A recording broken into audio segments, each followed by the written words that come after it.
Gentlemen, welcome back to the Tiege Hanley Starting a Business, Building a Brand vlog. This one, number 36. Should we change the name since we're like post-launch? No, let's just keep it. Gentlemen, we have been launched for a little over a week now. And we've had enough time to screw some stuff up and to fix some stuff and to see where we need to change some stuff and all of the growing pains that you would expect from a new small business. So the first thing I'd like to talk about is shipping and the shipping issues that we kind of ran into.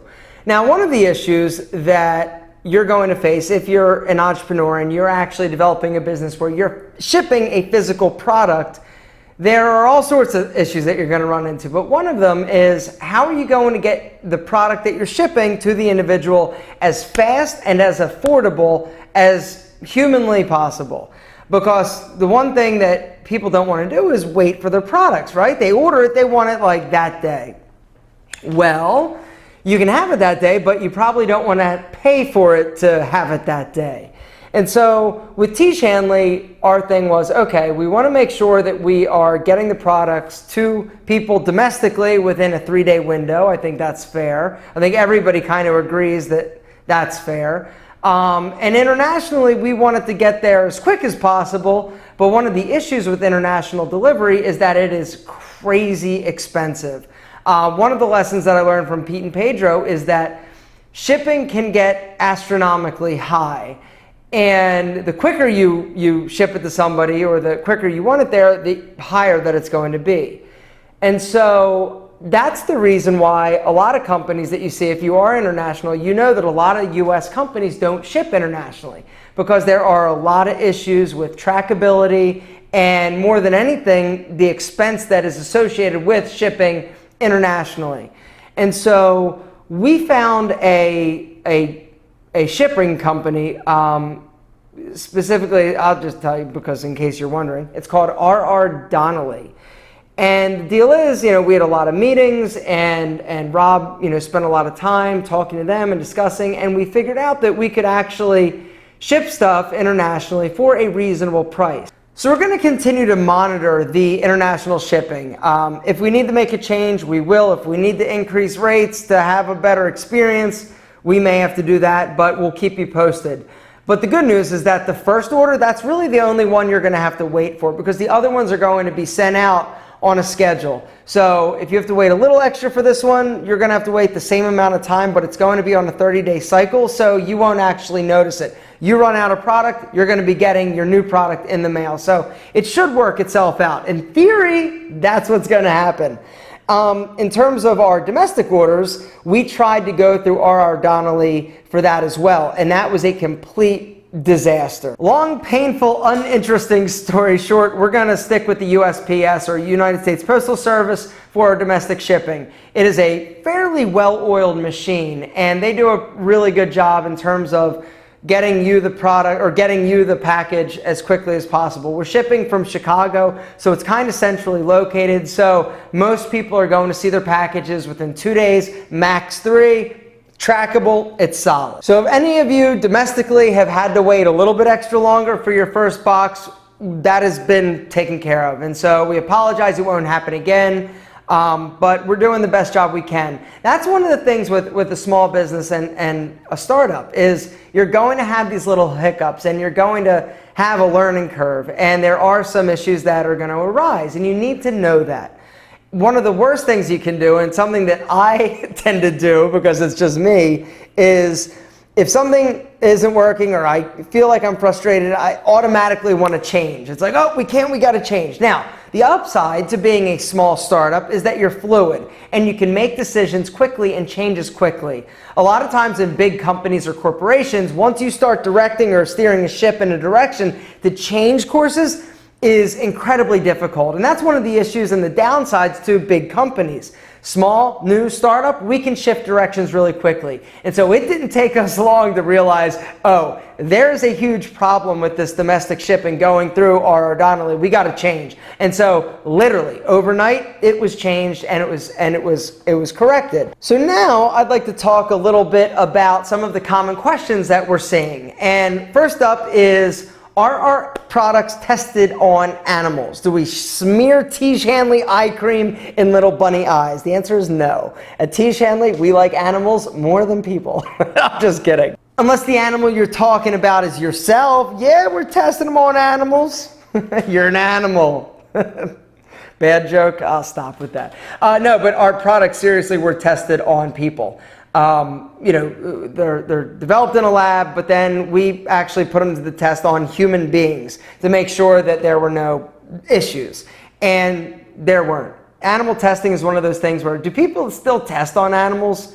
It's such a barbaric and horrible thing that it's hard to think that any company with a conscience could, conscience, how do you say it? Conscience, why can't I'm having, it's been a long week. Oh, seriously long. Conscience would actually test on animals, but Tiege Hanley, absolutely not. Not only is Tiege Hanley good for your skin, it's also not harmful to the environment. All of the packaging is recyclable. So when you're finished, just toss it in your recycling bin, just like your bottles and glass and all that good stuff. It'll be taken care of and you're doing your part for the environment. Another question that came up is, can Tiege Hanley products be used on black skin? Black dudes, absolutely. It can be used on brown, yellow, green, you name it, Tiege Hanley can be used. If you've got some weird skin issues or if you're super sensitive, one of the things that we've done at Tiege Hanley is we have not added fragrance to our products. Now, a few of our products like the face wash and the AM moisturizer do have a scent. It's very pleasant, it's very fresh, it's very vibrant. But the reason is that that's some of the botanical extracts that you're actually smelling. But we do not. A lot of companies, what they end up doing is they add additional fragrance. And so this is one of the issues that a lot of people with sensitive skin, they have an issue with, because it's these fragrances that can be a little bit harsh and irritating if you do suffer from sensitivity. Now what I'd like to do is answer a few of the questions from the last vlog. Guys, if you've got any questions, whether or not it's Tiege Hanley specific or just business specific, down in the comment section, ask it. Also, if there's a specific question that you've got about your order or something you don't want to necessarily leave, info@tiege.com is a great option. Just send us an email and we are doing our best to answer each and every question or email that we get from you guys. So now, let's answer some questions. Ordered the level 2. The packaging was elegant yet simple, looks high quality, and was like a present to open. I love all the products, but my favorite is the AM moisturizer. That smell though. Technically, that wasn't a question, but it did bring up two important things. Number one is the smell. And so obviously he liked the smell of the AM moisturizer, and that is awesome. The other thing you need to know about the scent of the AM moisturizer is that when you put it on, you're going to smell it a little bit, right? But in like 5 minutes, the smell dissipates, it goes away. So your face is not actually smelling like the moisturizer. And so when you spritz on your cologne or your body wash, you're going to smell like that, not the moisturizer. So have no fear. It's just the scent of the product and it does dissipate. The other thing that he brings up is the packaging. I don't have my package yet. I actually signed up for my own kit. It's being shipped from Chicago and I'm waiting for it. I should have it tomorrow. I want to experience what you guys are experiencing. And so I'm on the Tiege system myself and I actually have begged for it. It's a good deal. And so and that brings up another good point is that, a lot of people are like, oh, you can have free skincare, you could have it for free. Well, technically, since it's our business, it's not for free. We have to pay for it. And one of the issues that a lot of guys find themselves in when they start a business is wanting to give too much away to friends, family, loved ones. And that's good, right? And I get it. But at the end of the day, this is a business. And if I take 5 kits and give them out, and Rob takes 5 kits and gives them out, and Kelly and if everybody gives out free products, that's an inventory thing. We're already concerned and thinking about when we need to place our second order. That could be your box. That could be a customer's box.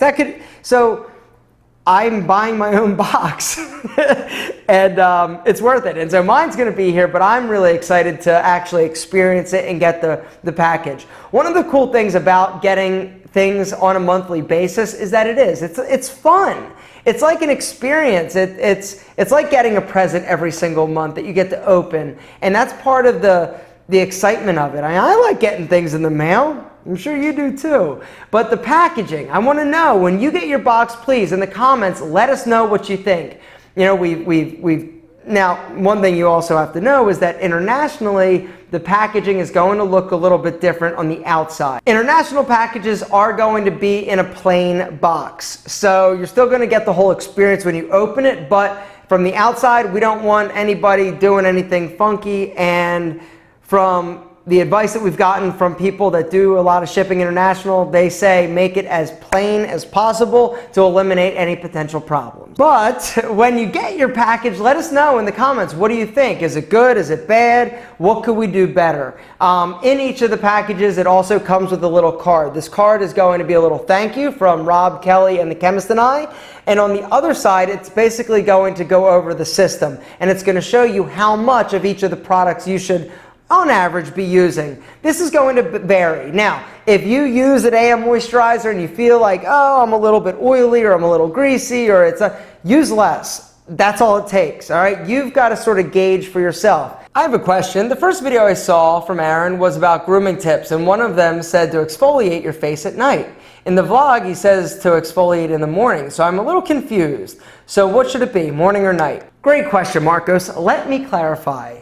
For the Tiege system, we are recommending that you exfoliate with the scrub twice a week, non-consecutive days. All right, remove the dead skin cells. You're just giving yourself a good exfoliating power punch, right? It's fine to do in the morning. If you want to do it in the evening, if you experience a little more redness than other people, now remember, you shouldn't be like sanding it, but exfoliate, gentle, little circles.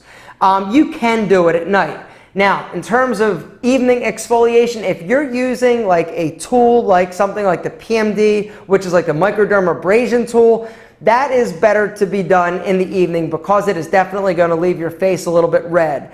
And you want to you want to apply a pretty high quality PM moisturizer like our PM, just to make sure that everything is healing and you're giving your skin what it needs in order to rebuild and replenish. Apparently Todd had a little problem. Tried ordering now 4 times and all kinds of website glitches, still can't order. This is confusing and concerning.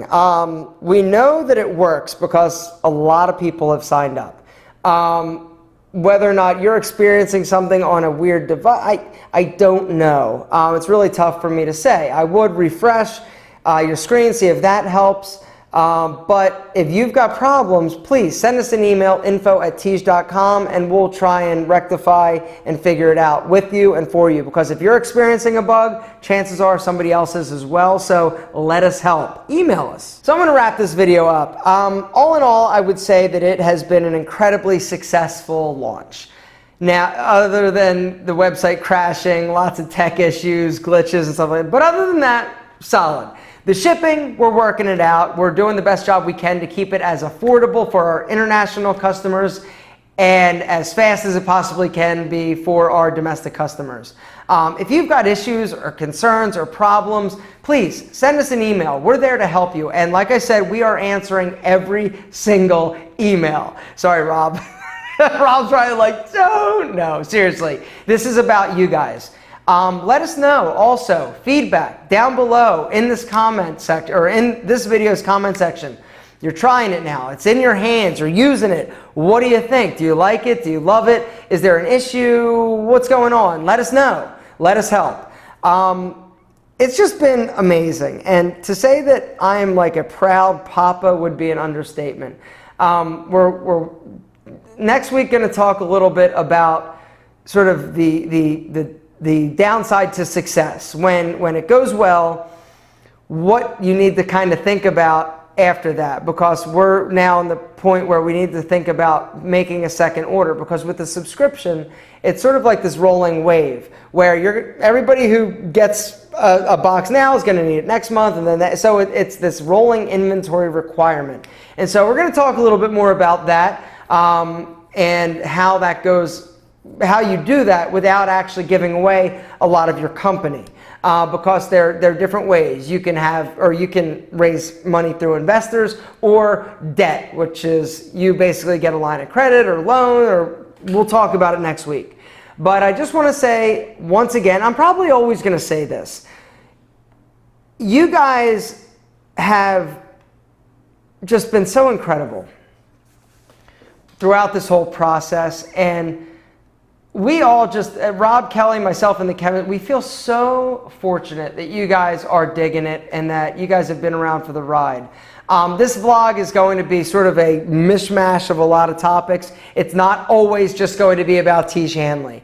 In the early stages of this thing rolling and launching, we are going to talk a bit, and it is going to be sort of business heavy because it got started by talking about business, and we wanted to take you through the process, the highs, the lows of starting a business and trying to build a brand. So hang tight. Thank you so much for tuning in. If you're not signed up for the newsletter, make sure to go do that so you don't miss anything. But other than that, man, you guys rock so hard. If you're waiting for a package, just hang tight. We promise we have worked out the shipping, or we've tried to work it out as best as we can, and we will be monitoring the situation as it unfolds. Guys, thank you so much. You rock. Back to work.